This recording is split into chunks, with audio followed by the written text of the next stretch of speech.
Hello everyone, playing Dagon today. It's a sort of a narrative story game. Alright, I've played this on flat screen. I haven't played the DLC yet, so checking it out in VR today.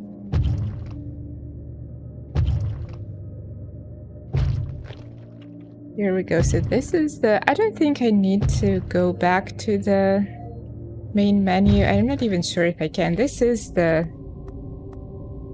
start of the game. Actually, let's just start it from the very beginning so we don't miss the first scene. Okay, start. Yes. I am writing this under an appreciable mental strain, since by tonight I shall be no more.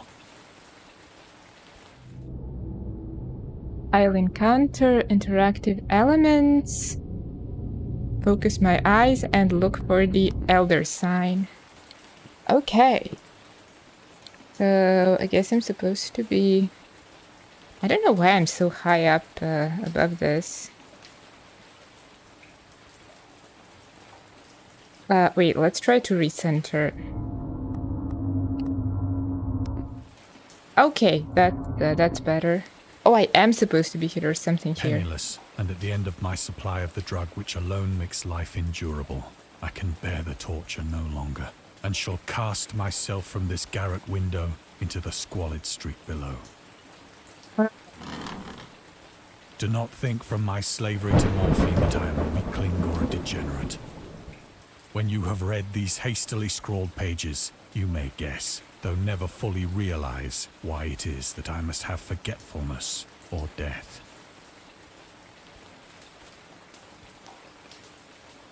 Hi, Aaron. It was in one of the most open and least frequented parts of the broad Pacific that the packet of which I was supercargo fell a victim to the German sea raider. The DLC is new. But I'm replaying the main game.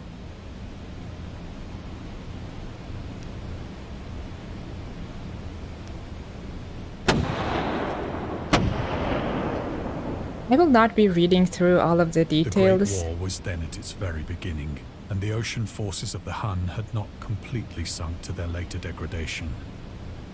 I'll just do the main story. I won't be checking so that out all the... was made a legitimate prize, whilst we of her crew were treated with all the fairness and consideration due us as naval prisoners. All the additional info everywhere.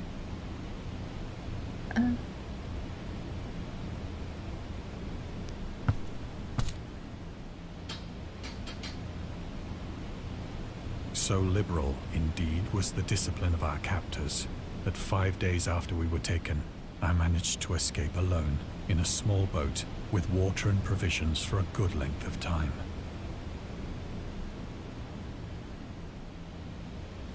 It's foggy.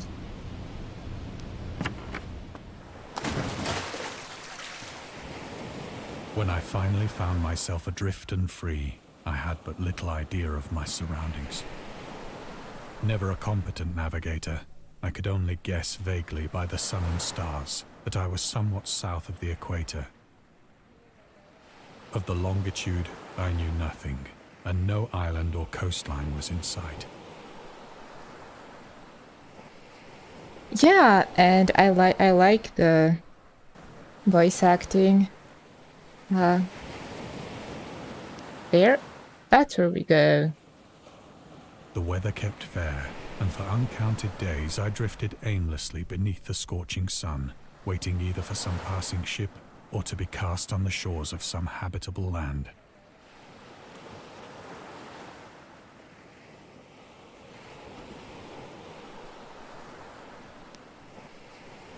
Water. But neither ship nor land appeared, and I began to despair in my solitude upon the heaving vastness of unbroken blue. The change happened whilst I slept. Its details I shall never know, for my slumber, though troubled and dream-infested, was continuous. This looks so much better in VR. I can almost touch it. Not sure if I want to. Looks slimy. Right, where do I want to go? Up? When at last I awoke, it was to discover myself half sucked into a slimy expanse of hellish black mire, which extended about me in monotonous undulations as far as I could see, and in which my boat lay grounded some distance away. Though one might well imagine that my first sensation would be of wonder at so prodigious and unexpected a transformation of scenery, I was in reality more horrified than astonished. For there was in the air and in the rotting soil a sinister quality which chilled me to the very core. I want to make friends with the region was putrid octopuses. with the carcasses of decaying fish and of other less describable things which I saw protruding from the nasty mud of the unending plain. I mean, that thing really looks like it could use some help. It's all upside down. Perhaps I should not hope to convey in mere words the unutterable hideousness that can dwell in absolute silence and barren immensity. There was nothing within hearing and nothing in sight save a vast reach of black slime. Yet the very completeness of the stillness and the homogeneity of the landscape oppressed me with a nauseating fear. The sun was blazing down from a sky which seemed to me almost black in its cloudless cruelty, as though reflecting the inky marsh beneath my feet.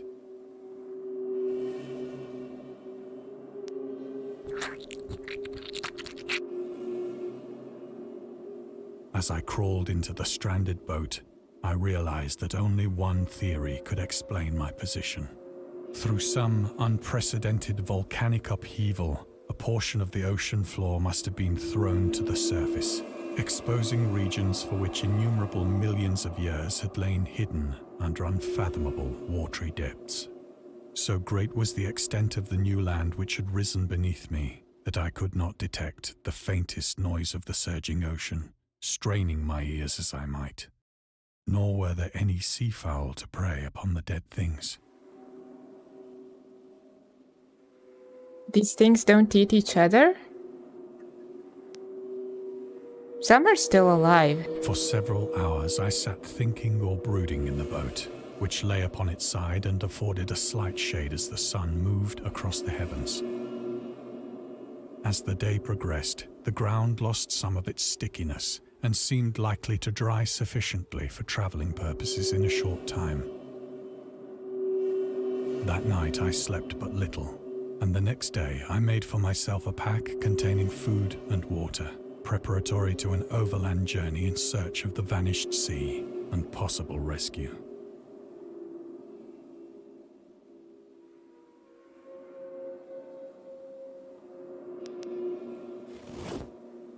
On the third morning, I found the soil dry enough to walk upon with ease.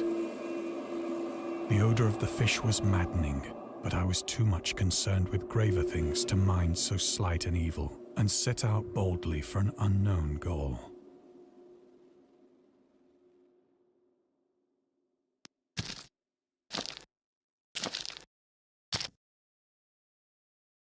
All day I forged steadily westward, guided by a faraway hummock which rose higher than any other elevation on the rolling desert.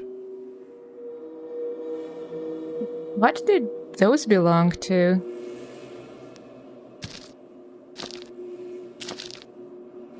Look like giant claws.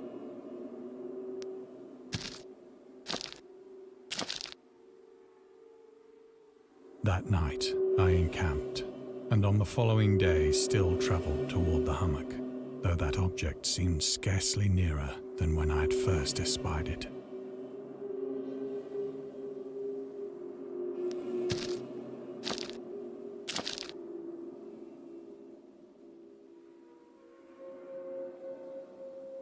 By the fourth evening, I attained the base of the mound, which turned out to be much higher than it had appeared from a distance. An intervening valley setting it out in sharper relief from the general surface. Too weary to ascend, I slept in the shadow of the hill. I know not why my dreams were so wild that night.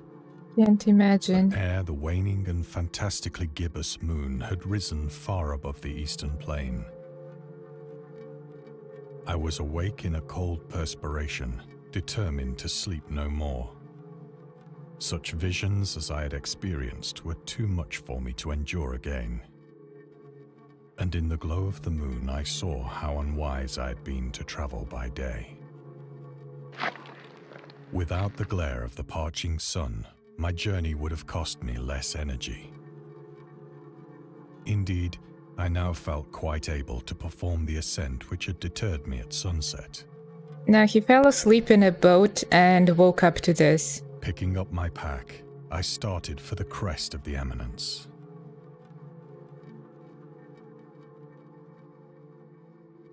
Guess I'm going up. I have said that the unbroken monotony of the rolling plain was a source of vague horror to me.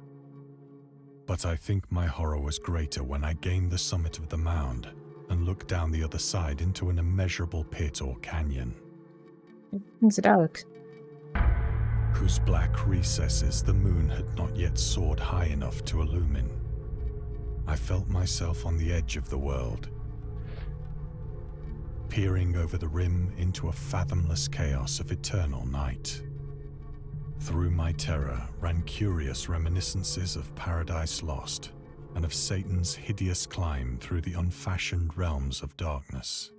As the moon climbed higher in the sky, I began to see that the slopes of the valley were not quite so perpendicular as I had imagined.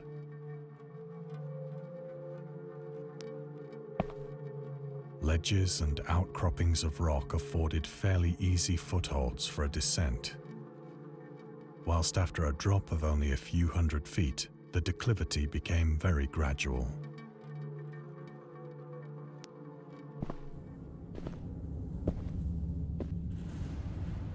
Urged on by an impulse which I cannot definitely analyze, I scrambled with difficulty down the rocks and stood on the gentler slope beneath.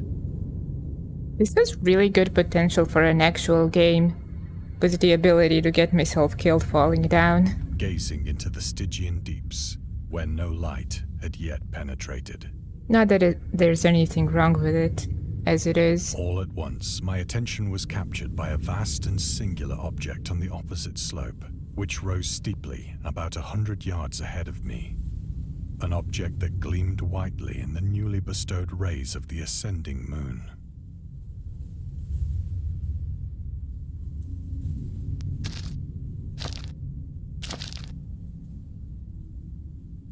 That it was merely a gigantic piece of stone, I soon assured myself. But I was conscious of a distinct impression that its contour and position were not altogether the work of nature. A closer scrutiny filled me with sensations I cannot express. For despite its enormous magnitude, and its position in an abyss which had yawned at the bottom of the sea since the world was young, I perceived beyond a doubt that the strange object was a well-shaped monolith, whose massive bulk had known the workmanship and perhaps the worship of living and thinking creatures. Dazed and frightened, yet not without a certain thrill of the scientist's or archaeologist's delight, I examined my surroundings more closely.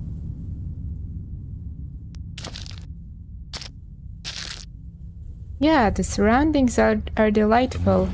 Now near the zenith, Yeah, it shone just started a few minutes vividly ago. above the towering steeps that hemmed in the chasm, and revealed the fact that a far-flung body of water flowed at the bottom, winding out of sight in both directions and almost lapping my feet as I stood on the slope. Across the chasm, the wavelets washed the base of the Cyclopean monolith, on whose surface I could now trace both inscriptions and crude sculptures. Nice monolith. The writing was in a system of hieroglyphics unknown to me and unlike anything I'd ever seen in books.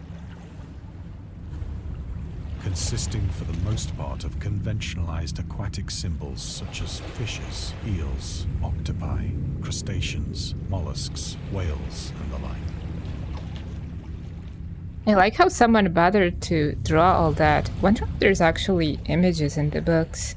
Several characters obviously represented marine things which are unknown to the modern world, but whose decomposing forms I had observed on the ocean-risen plain. It was the pictorial carving, however, that did most to hold me spellbound. Now that I think about it, I don't think I've changed mine since I started YouTube.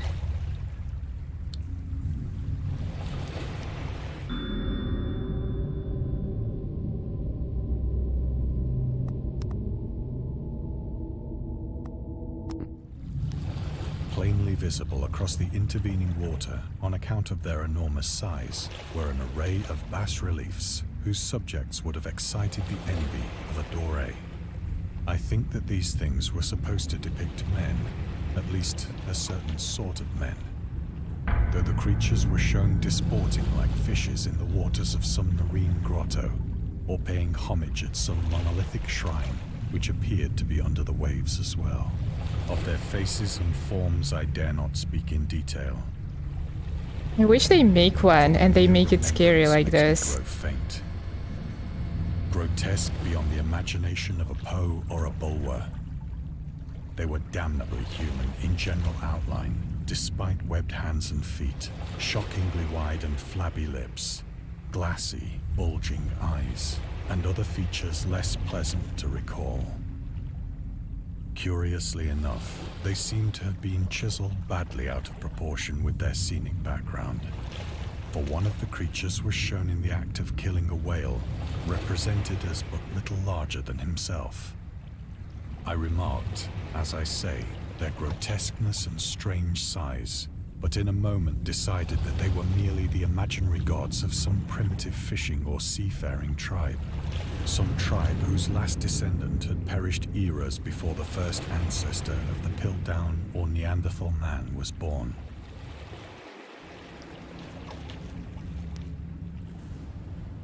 Awestruck at this unexpected glimpse into a past beyond the conception of the most daring anthropologist, I stood musing whilst the moon cast queer reflections on the silent channel before me. Then, suddenly, I saw it. With only a slight churning to mark its rise to the surface, the thing slid into view above the dark waters. Vast, polyphemus-like and loathsome, it darted like a stupendous monster of nightmares to the monolith, about which it flung its gigantic scaly arms, the while it bowed its hideous head and gave vent to certain measured sounds. I think I went mad then. Of my frantic ascent of the slope and cliff, and of my delirious journey back to the stranded boat, I remember little.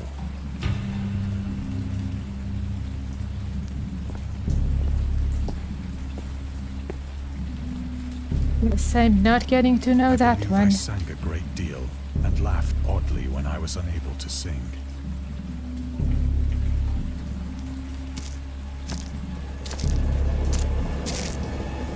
Singing and laughing. I have indistinct recollections of a great storm sometime after I reached the boat. Sounds like a good I time. know that I heard pearls of thunder and other tones which nature utters only in her wildest moods. Am I gonna hide from the rain here?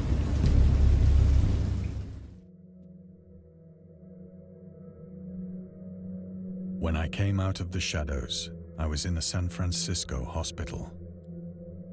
Brought thither by the captain of the American ship which had picked up my boat in mid-ocean.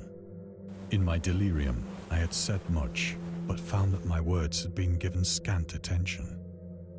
Of any land upheaval in the Pacific, my rescuers knew nothing, nor did I deem it necessary to insist upon a thing which I knew they could not believe.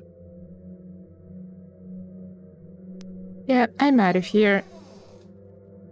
Nobody likes me here, clearly. Once I sought out a celebrated ethnologist, and amused him with peculiar questions regarding the ancient Philistine legend of Dagon, the fish god.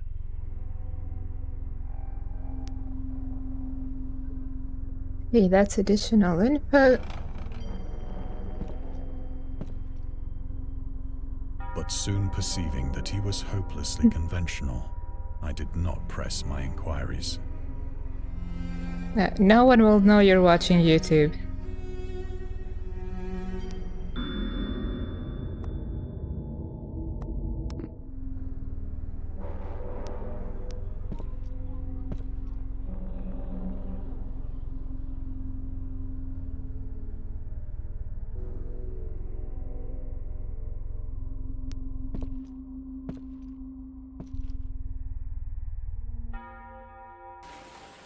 It is at night, especially when the moon is gibbous and waning, that I see the thing.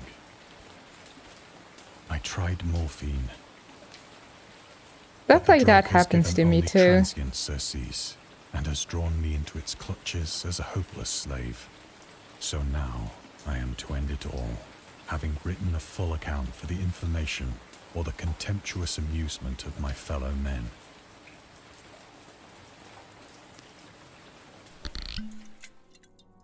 Often, I ask myself if it could not all have been a pure phantasm, a mere freak of fever as I lay sun-stricken and raving in the open boat after my escape from the German man of war. I mean, it's one of Lovecraft's stories, so yeah, he's very imaginative. This I ask myself, but ever does there come before me a hideously vivid vision in reply. I cannot think of the deep sea without shuddering at the nameless things that may at this very moment be crawling and floundering on its slimy bed, worshipping their ancient stone idols and carving their own detestable likenesses on submarine obelisks of water-soaked granite.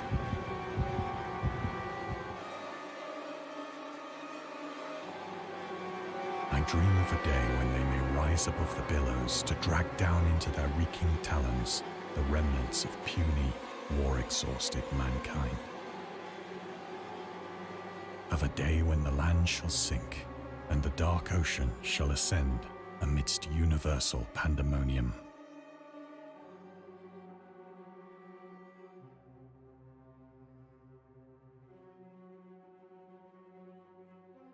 What are those? All the fish.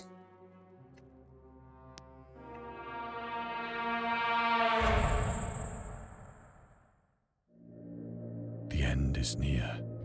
I hear a noise at the door, as of some immense slippery body lumbering against it.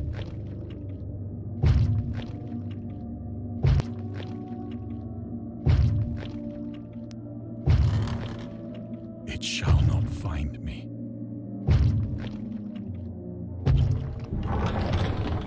I think it has found me. God, that hand! It's green. It's a green hand. The window! I want out. The window! Window?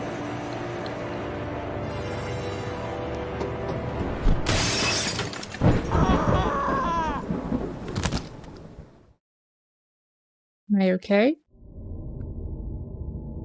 Or maybe I died. Okay, so I'm going to play the DLC too. The DLC is a story that Lovecraft wrote when he was apparently only 7 years old. And I don't think I've read that one before, so that could be very interesting. Okay.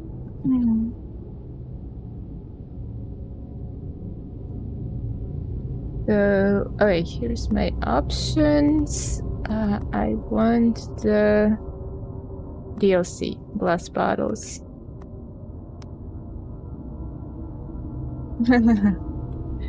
It's a short adaptation of a story by Howard Phillips Lovecraft when he was 7. Okay. Heave to! There's something floating to the leeward. The bottle! The speaker was a short, stockily built man whose name was William Jones. I love that the narrator sounds like a child. He was the captain of a small catboat in which he and a party of men were sailing at the time the story opens.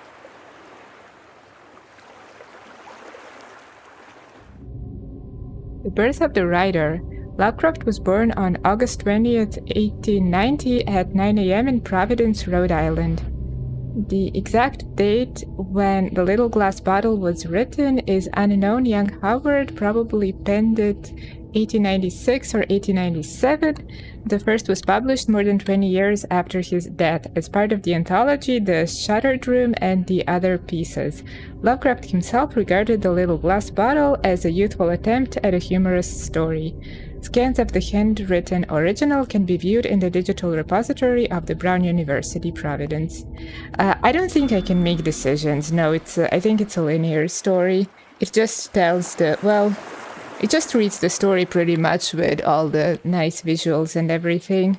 I like how they make this look so cartoony.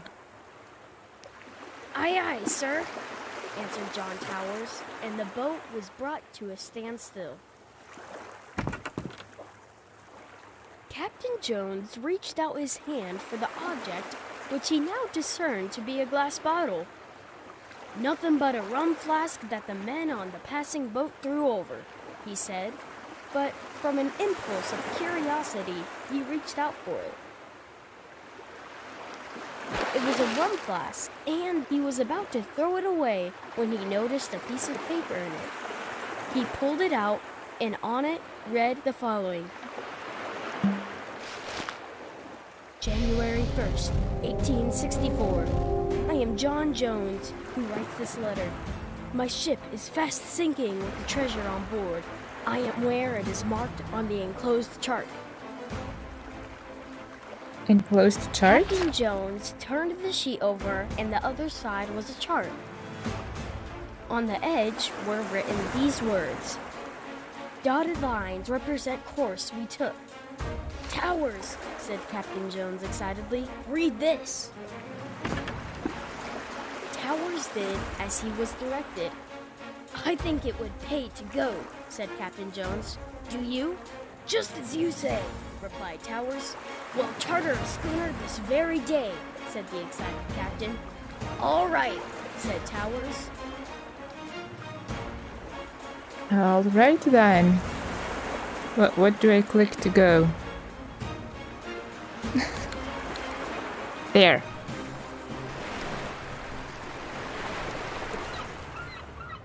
So they hired a boat.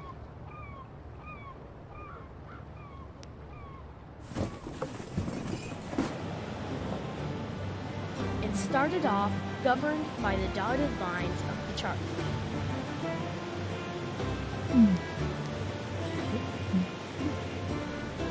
I'm curious about this one.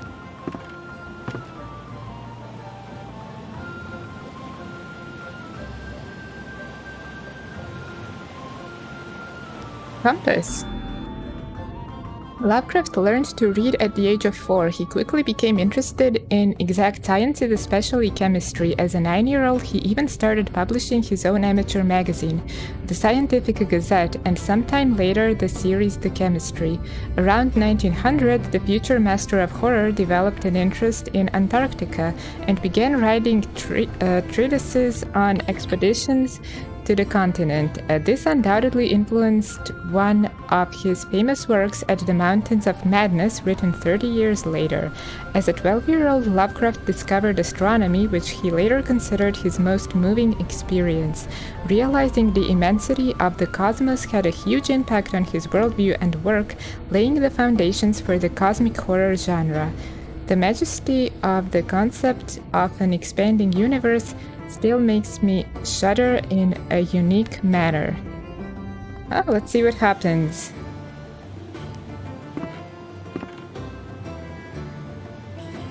In 4 weeks, they reached the place where directed.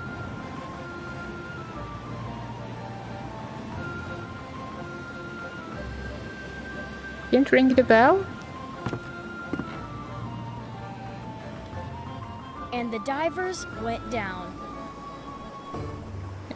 Go down. Go down.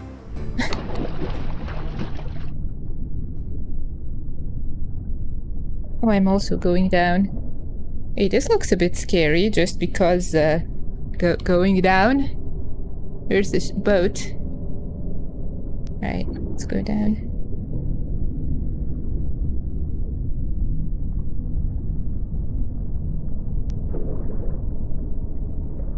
Nice fish, friendly fish. Can I pet the fish?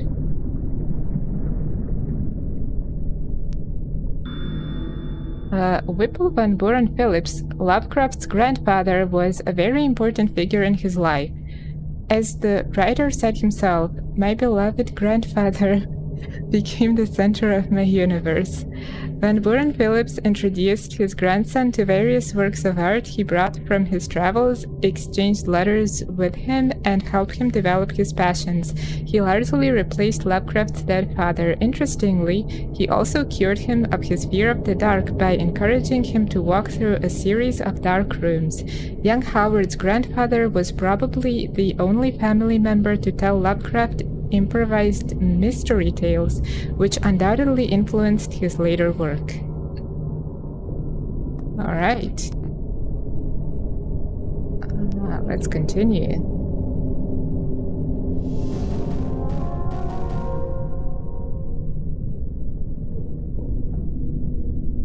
What's that? What are you?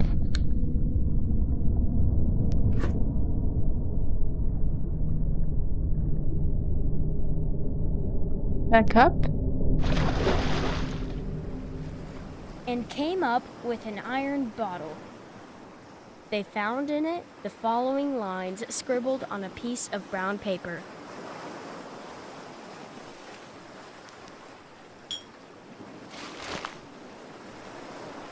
December 3rd, 1880. Dear Searcher, excuse me for the practical joke I have played on you. Very funny. But it serves you right to find nothing for your foolish act. Is that so? Well, it does, said Captain Jones. Go on. However, I will defray your expenses to and from the place you found your body. I think it will be $250, so that amount you will find in an iron box.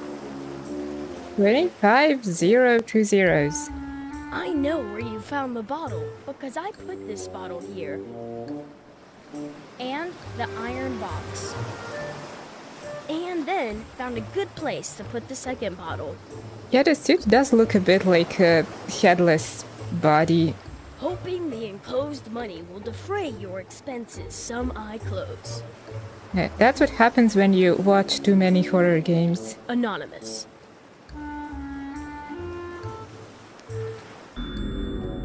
There are a few puzzling elements in the little glass bottle. For example, the number 25000, which is not a typo, and this amount appears in the text 3 times. It is not entirely clear why Lovecraft decided to write out the number this way and what he meant by it. While publishers and translators interpret it in various ways, in our opinion, he most likely meant $250. The map used in the game replicates the original version drawn by Lovecraft for this story. Did you notice that the land marked on it signed as Australia? A simple typo, or maybe young Howard was already creating in his own lands and unknown islands in his imagination. It is also puzzling that the dates in the letters in both bottles are almost 17 years apart. What?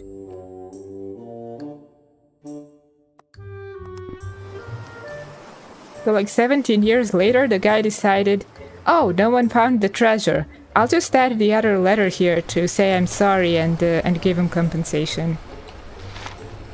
I'd like to kick his head off, said Captain Jones.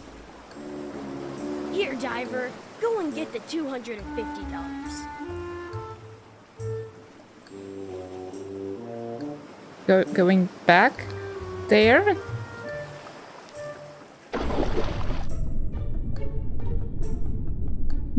All right. Let's see if it's another prank. In a minute, the diver came up bearing an iron box.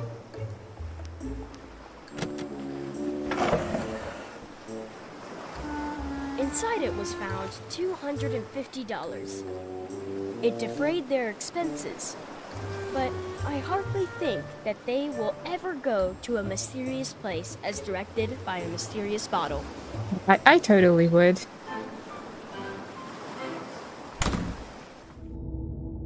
This was fun. Yeah, it's very cartoonish the way it's made, but I liked it. This was a fun one. Anyway, that's it for the Lovecraftian story. I do have another game that I'll play later today. It's a seated one, so... But okay, I didn't do a lot of moving and running in this one, so I still have a lot of energy. Anyway, guys, thanks for watching, and